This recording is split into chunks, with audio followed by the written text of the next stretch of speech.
Hola, hola, bienvenidos amigos nuevamente a un nuevo video.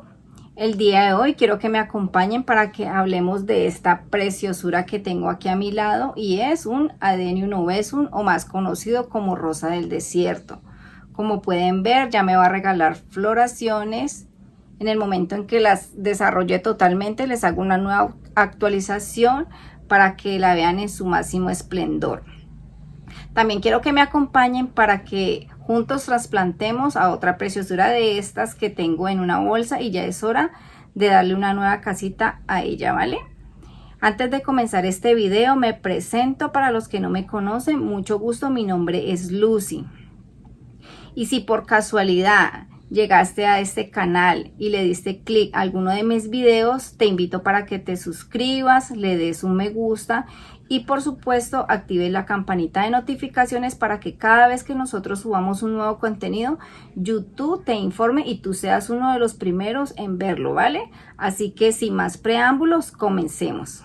Hola, hola, bienvenidos a un nuevo video de Adición Floral donde encontrarás mucho contenido variado acerca de plantas. Así que te invito a que te suscribas para que hagas parte de esta gran familia. Esta es la hermosura que vamos a trasplantar el día de hoy. Hace muy poco que la adquirí, está sin floración, pero me gusta porque tiene buen follaje. Y la vamos a sacar de esta bolsita, le vamos a quitar todo este sustrato, esta hierba con la que viene y la vamos a trasplantar en esta matera. Así que acompáñenme y trasplantamos juntos a esta hermosura. Y por aquí les enseño el sustrato que vamos a utilizar para nuestras plantas. Es 70% mineral y 30% orgánico. Este es el humus de lombriz que vamos a utilizar para darle un aporte extra de nutrientes a nuestros sustratos. Aquí ya le acabo de incorporar el humus de lombriz.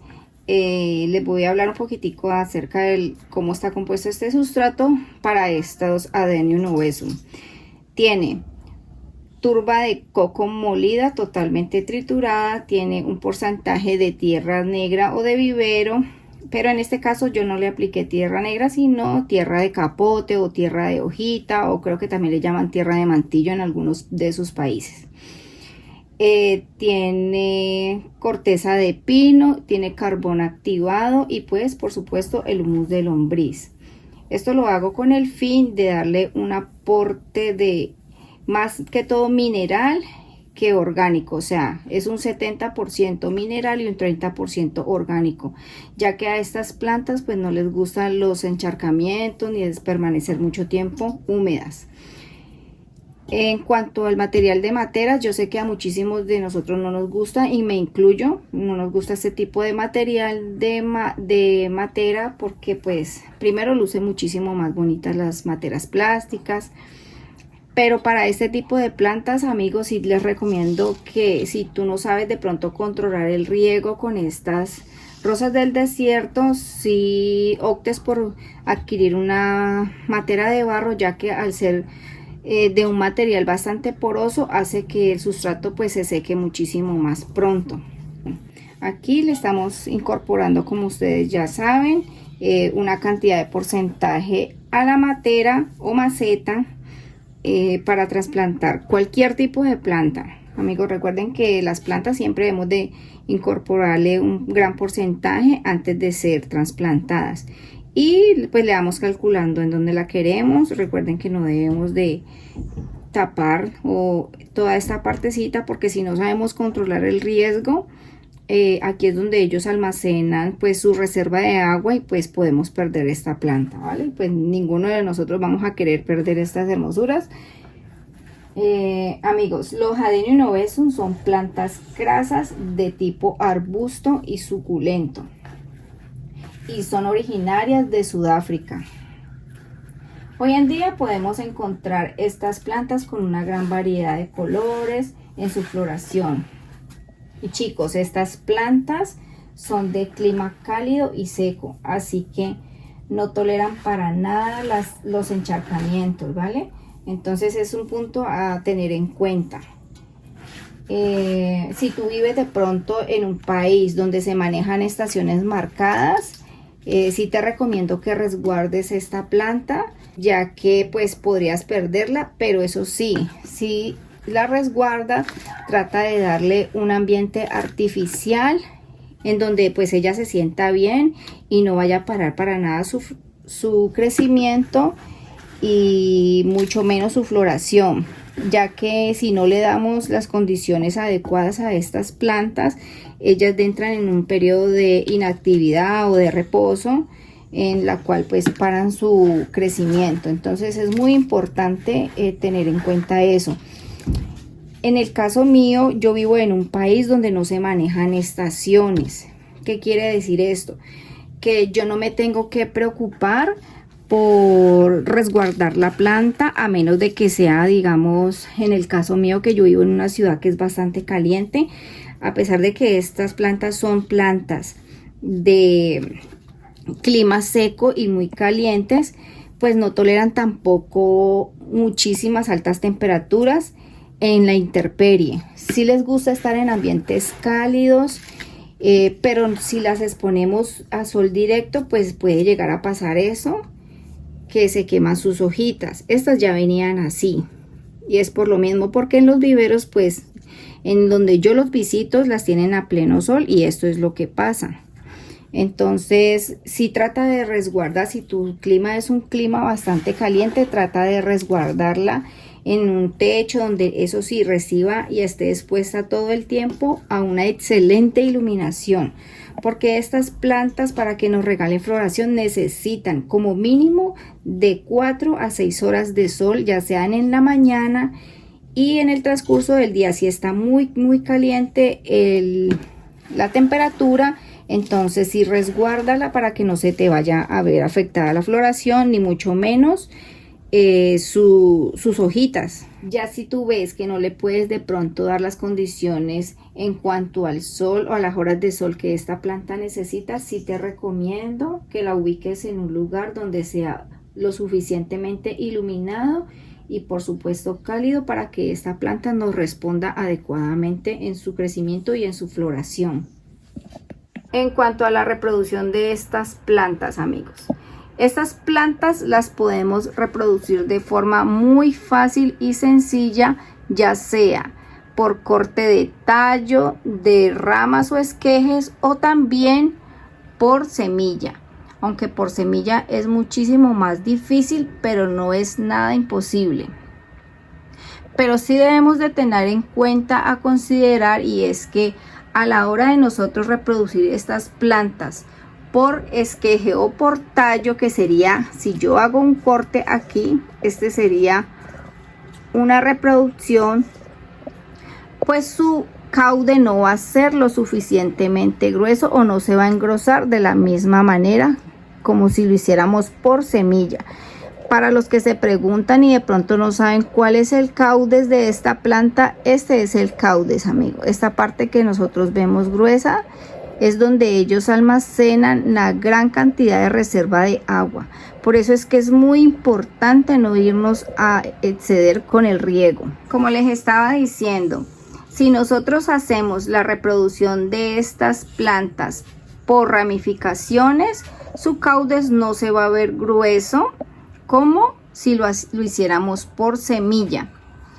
Claro que sí va a ser el caude, sí se va a engrosar, pero le va a tomar muchísimo más tiempo, alrededor de entre unos 1 a 2 años, para que podamos ver el resultado de esta planta con este engrosamiento, a diferencia de si lo hiciéramos por semilla. Amigos, en cuanto al riego para estas plantas, debemos de tener en cuenta es que estas plantas no toleran para nada los encharcamientos ni los excesos de humedad.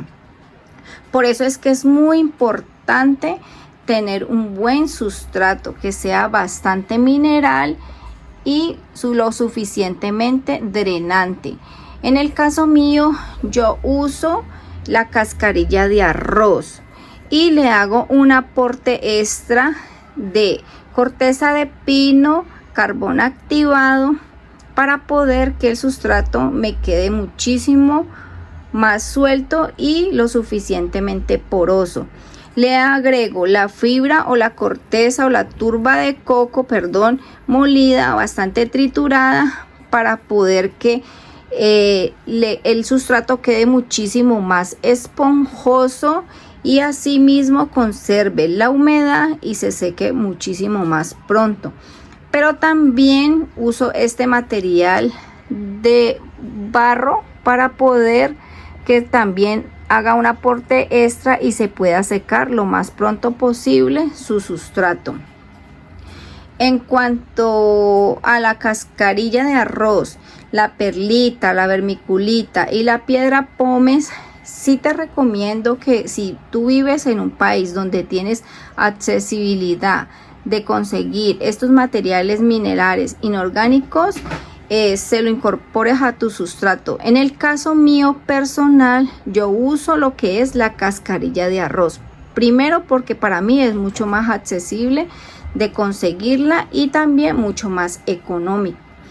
Pero yo te recomiendo que si tú puedes conseguir la perlita, la piedra pómez o la vermiculita, pues le incorpores estos materiales minerales en suficientemente cantidades, ya sea un 70% mineral y un 30% orgánico, para que este sustrato te quede lo suficientemente poroso, ya que lo que son esos tipos de materiales minerales inorgánicos hacen que absorba muchísimo mejor la humedad del sustrato y asimismo el sustrato se pueda secar más pronto que si estuviéramos usando, por ejemplo, la cascarilla de arroz.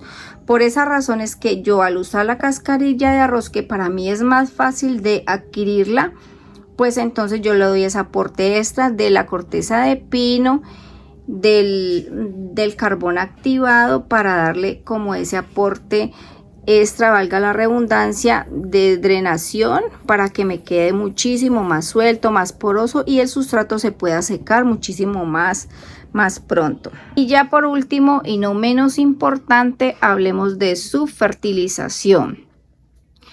Amigos, debemos de tener en cuenta que estas plantas, al igual que cualquier planta que nos regale abundantes floraciones, son plantas que tienden a desgastarse muchísimo más, ya que tienen que trabajar el doble para que nos den esas hermosas floraciones.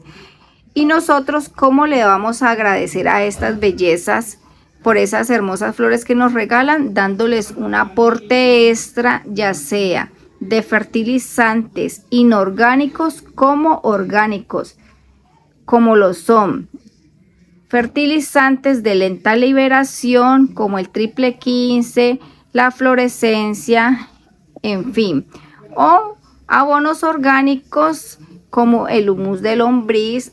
A su vez también podemos preparar otro tipo de abonos caseros, que hay muchísimas formas de fertilizar o abonar a estas hermosuras. ¿Cada cuánto debemos de fertilizar a estas plantas, amigos?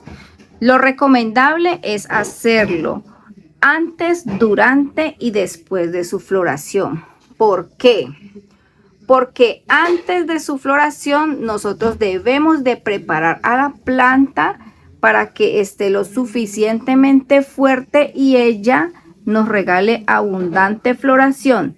Durante la floración, porque va a haber un desgaste de nutrientes, entonces vamos a darle como ese aporte o esas vitaminas extras a estas hermosuras para que sigan dando todo de sí y nos mantengan a nosotras, las mamás plantiles, súper felices. Y después de la floración, porque ya hay un desgaste que hubo anteriormente de su floración. Ahora, si ustedes no quieren hacer ese paso y lo quieren abonar o fertilizar cada 3 meses, o no quieren hacerlo cada mes porque van a decir, pero es que estamos abonando muy seguido, entonces vamos a correr el riesgo de que esta planta se nos queme o se nos muera. Entonces ahí les recomiendo usar el fertilizante de lenta liberación, que, amigos, se lo súper recomiendo y es muy bueno. ¿Y de qué les hablo? Del osmocote. El osmocote es un fertilizante granulado de lenta liberación, pero cada vez que nosotros estemos regando la planta, pues la planta va a absorber de este fertilizante los nutrientes suficientes entre riego y riego. Y con este fertilizante no vamos a vernos en la necesidad de estar abonando o fertilizando cada mes. Lo podemos hacer cada 3 a 4 meses. Bueno, y así es como me ha quedado a esta preciosura. Vamos a esperar a que florezca y ya les estaré haciendo una actualización de todas ellas. Únicamente tengo 3, no tengo muchas, pero se las estaré mostrando a lo largo del camino y esperar a que me florezcan y a ver qué floración me regala esta preciosura, ya que la compré sin floración. No siendo más, con esto me despido. Espero que les haya gustado mucho este tipo de contenido y no te olvides de darle clic a la campanita de notificaciones, mucho menos de dejar de darle un like y por supuesto de suscribirte para que YouTube, cada vez que yo suba un nuevo contenido, tú seas uno de los primeros en ser notificado, ¿vale? Así que espero que nuevamente les haya gustado muchísimo y haya sido muy enriquecedor para cada uno de ustedes. Chao, chao.